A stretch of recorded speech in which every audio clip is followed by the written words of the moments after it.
All right, get ready, everybody, because we are going to take a deep dive into, well, you, the listener. Mm, intriguing. Yeah, today we are going to be exploring the world of consciousness.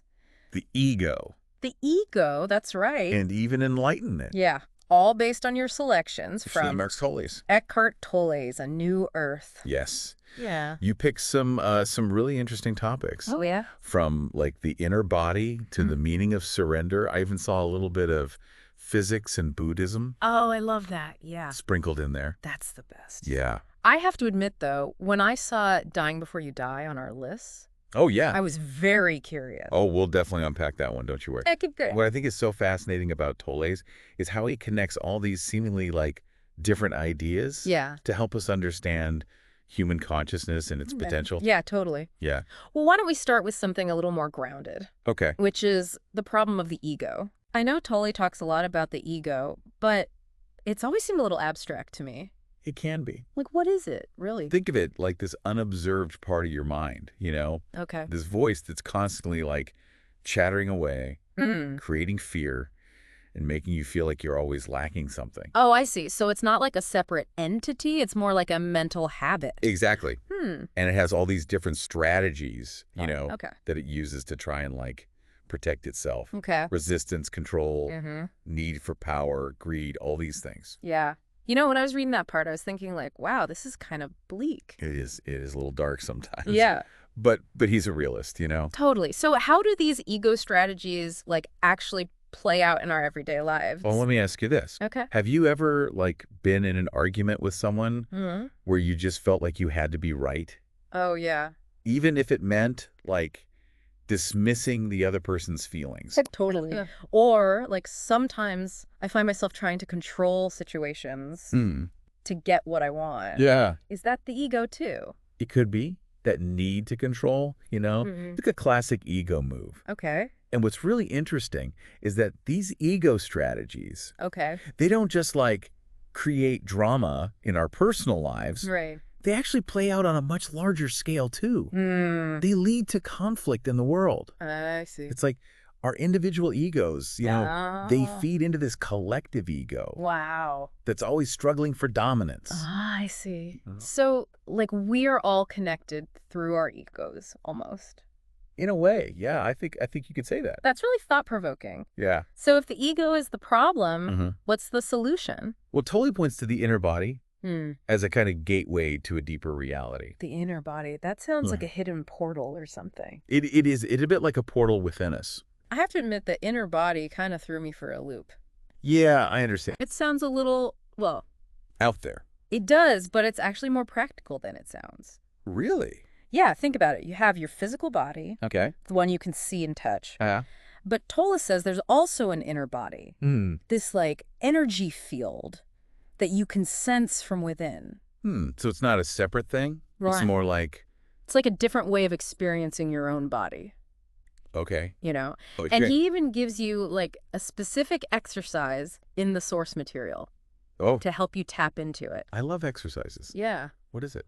Basically, it's all about like shifting your attention. Instead of like getting lost in your thoughts all the time, you focus on the sensations of your body, Yeah. feeling it as this like single field of energy from within. So it's kind of like mindfulness meditation then. You could say that. Yeah. Focusing on the present moment Right. through Yeah. your body. Yeah. Through the body, exactly. Okay. And what's the benefit of doing that? Well, the benefit is that by connecting with this inner body, you tap into a sense of aliveness and presence that goes beyond your physical form. I see. You know? So even if I was like stuck in traffic? Even if you're stuck in the worst traffic, Yeah. you could still feel this sense of peace, Okay. this like inner peace. Okay.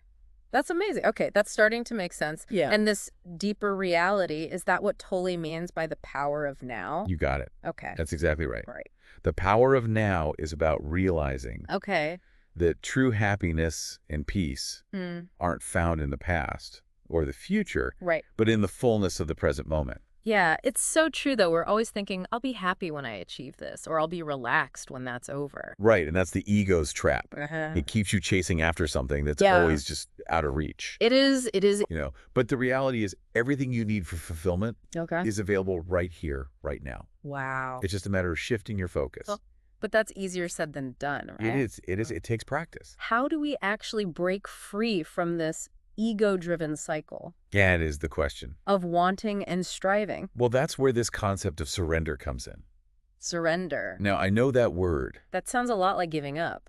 That's the ego talking again. Oh, okay. Tolle's idea of surrender is not about passivity Okay. or resignation. Mm. It's about a deep inner acceptance of the present moment. Okay. Exactly as it is. So it's not about giving up on your goals or dreams. It's more about, like, changing your attitude towards them. Exactly. Think of it like this. Okay. He uses this analogy of being stuck in the mud. You could struggle and fight, Mm-hmm. get yourself all worked up, Yeah. covered in muck, Yeah. or you could surrender to the reality of being stuck.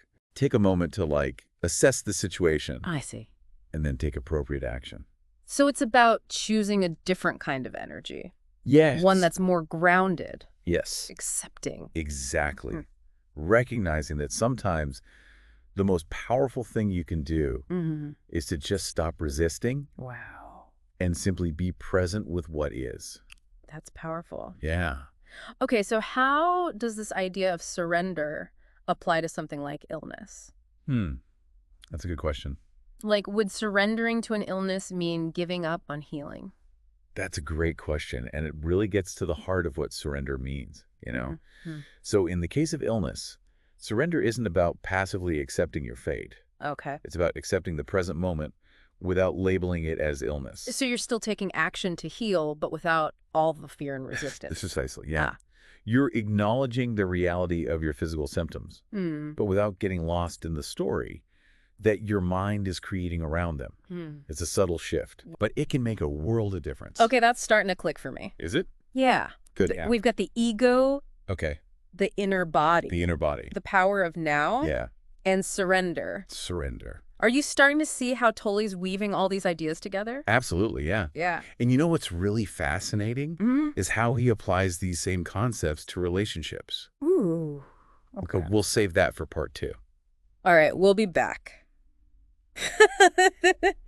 Okay, welcome back, everybody. Yeah. Before we took a little pause, we were starting to unravel this idea of surrender. Right. And you mentioned that Tolle applies it to relationships as well.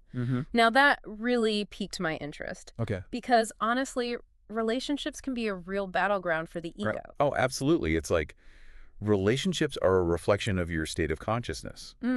So if you're still caught up in those egoic patterns, Right. your relationships are going to be a source of conflict and pain. That makes sense. In one of the sections you picked out, he talks about ego-driven relationships and how they become all about possessiveness, control, the need to be right. Oh, yeah. I mean, does any of that sound familiar to you out there, dear listener? So common. Yeah, because it definitely resonates with me. I think most people have experienced that to some degree. Yeah. And it all stems from the ego's fear of loss. And this need to, like, maintain a sense of separation. Right. It's like the ego just can't handle true intimacy because it's so terrified of vulnerability. It's scared. Yeah. So how do we break free from those patterns? That's the $1,000,000 question. Yeah. How do we stop our egos from, like, hijacking our relationships? Yeah, how do we do it? Well, it all comes back to presence Okay. and surrender. Surrender. When both partners can let go of those egoic needs and really be present with each other, that's when genuine communication and love can actually flourish. So you're saying that true connection requires a certain level of detachment. In a way, yeah. Because when we're clinging to our ego's desires and expectations, we're not really seeing our partner for who they truly are. Right. We're projecting our own stuff onto them. Exactly. We're just projecting our own needs and fantasies. Wow. Okay. Yeah. That's powerful. So what happens when we try to, fully accept our partner for who they are? What happens then? That's when the magic happens, Now, acceptance doesn't mean you have to condone bad behavior or, like, stay in a toxic relationship. Of course not. It's more about acknowledging the reality of the situation Okay. without getting caught up in judgment and blame. I'm curious, how have you seen this play out in your own life? That's a good question. It sounds great in theory, but how do you put this acceptance into practice? Yeah. Especially when your partner's doing something that drives you crazy. Oh, for sure. Yeah. Well, for me, it starts with recognizing that my partner's flaws are just as much a part of them as their strengths. Okay.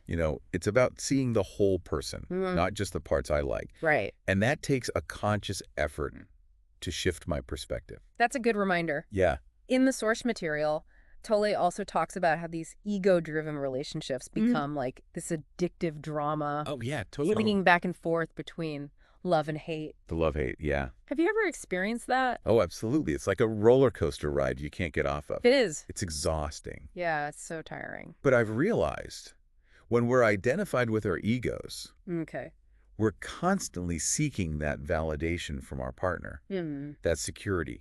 Right. And it creates this clinginess that can easily flip into resentment and anger. And that pushes them away. Exactly. It's a self-fulfilling prophecy. Wow. But when we can step back and recognize the ego's game, that's when we can start to relate to our partner from a place of genuine love and authenticity rather than neediness and fear. So how do we practically do that? Yeah. How do we get off this roller coaster of drama? Well, it takes a lot of self-awareness. Okay. For me, it's been helpful to become more aware of my own egoic patterns, my need to control, my need to be right, my need to seek constant validation. Okay. And then it's about consciously choosing a different response. Can you give an example? Sure. So let's say my partner does something that normally triggers my need to control instead of reacting defensively or trying to micromanage the situation. Okay. I might take a pause, breathe, and ask myself, what's my ego trying to protect here? And just that simple act of awareness can create enough space for me to respond from a more loving and understanding place. So you're interrupting the automatic ego response. Exactly. You're interrupting it. Oh, okay. And that interruption, that pause, can be so powerful. That is powerful. Yeah. In another section, Tolle describes true communication as a kind of communion, a realization of oneness. Right. That sounds beautiful, but also a little mysterious. It is a bit mysterious, isn't it? Yeah. I think what he's getting at is experiencing the interconnectedness of all beings, recognizing that we're not separate individuals, but rather expressions of a single universal consciousness. So it's a shift from me versus you to we. Exactly. Yeah. So you're saying it's a spiritual experience. It can be. Yeah. And it's something that's available to everyone, not just monks or mystics. In fact, Tolle says that our relationships can actually be a pathway to this kind of spiritual awakening. Interesting, because we usually think of relationships as a distraction from spiritual growth. Right, because they can be very distracting, especially if they're full of drama and conflict. Right, of course. But I think what Tolle is suggesting is that our relationships can also be our greatest teachers. Showing us where we're still holding on to those egoic patterns. Right. And inviting us to let them go. So it's a spiritual boot camp. It's like a boot camp for the soul. Now, it's important to note that this doesn't mean forcing our partner into some kind of spiritual practice.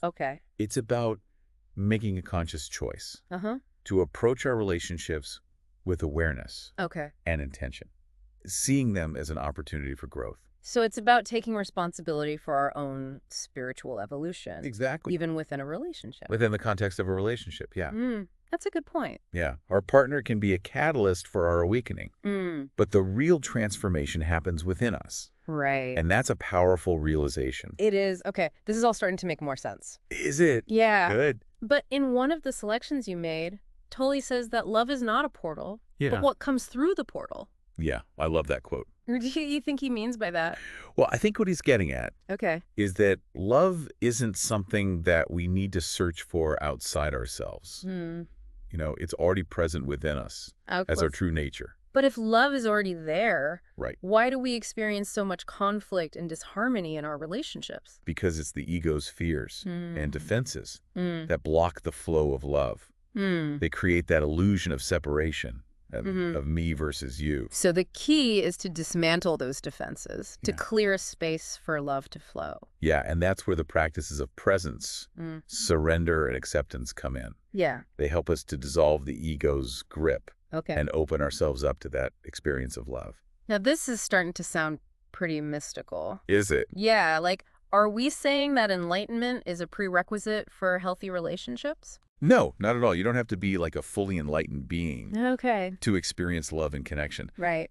But I do think that the more we awaken to our true nature, the more love will naturally flow into our relationships. So it's a gradual process. Yeah, it's a gradual unfolding. And every step we take towards greater consciousness brings us closer to experiencing love more fully. Yeah. And I think that's a journey worth taking. Right. You know, both for our own sake and for the sake of our relationships. Right. So we talked about how our egos can sabotage our relationships, the power of surrender and acceptance, and even the idea of relationships as a spiritual practice. Spiritual practice.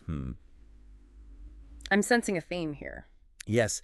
And you know what's really fascinating? Is that these same principles apply even when we're talking about our relationship with ourselves. Oh, okay. Which is a perfect segue into part 3. We'll be right back.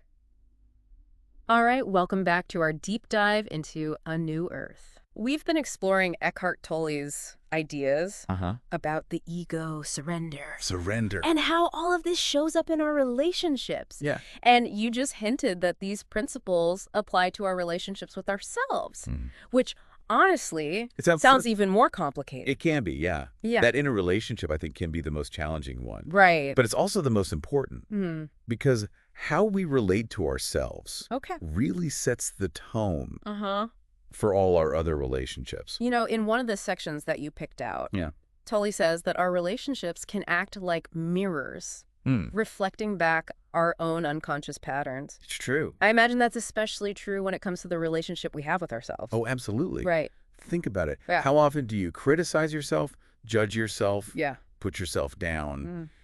You know, all of those are reflections of your inner relationship. That's true. And just like in any relationship, if there's a lot of negativity, judgment, it's going to create conflict and suffering. Right. So if we are constantly criticizing ourselves, how do we even begin to shift that inner dialogue? Well, it starts with awareness, you know. Okay. Just noticing those negative thought patterns without getting swept away by them. Okay. Tolle talks about not accusing your partner of being unconscious. Right. But I think that applies here too. Okay. It's about recognizing those unconscious patterns within ourselves without judgment or blame. So instead of beating ourselves up for having negative thoughts, we just observe them. Yeah, just observe them. With a little bit more detachment. Exactly, creating that space between you, the observer, and those thoughts and emotions. Right. And in that space, you can start to choose a different response. So if we're not going to criticize ourselves, what should we be doing? Remember what we said about acceptance in relationships. Well, that applies here too. Okay. It's about accepting yourself, flaws and all, with kindness and compassion. I mean, that sounds nice, but some days That's hard. It feels impossible to accept myself. Just true. Let alone be kind to myself. It takes practice. Yeah. And that's where the practice of surrender comes in. Okay, surrender again. Surrender again. Right. It's not about giving up or becoming passive. It's about aligning yourself with the flow of life, trusting that you're exactly where you need to be in this moment. And that includes accepting your present experience, even the messy parts. But what about when we're facing a really difficult situation? Yeah. Like a breakup or a job loss or an illness. Is surrender still the answer? It can be. Because surrender doesn't mean staying in a harmful situation. Okay. It's about accepting the reality of what is without resistance. Okay. And from that place of acceptance, you can then take appropriate action. So you're not just giving up and letting life happen to you.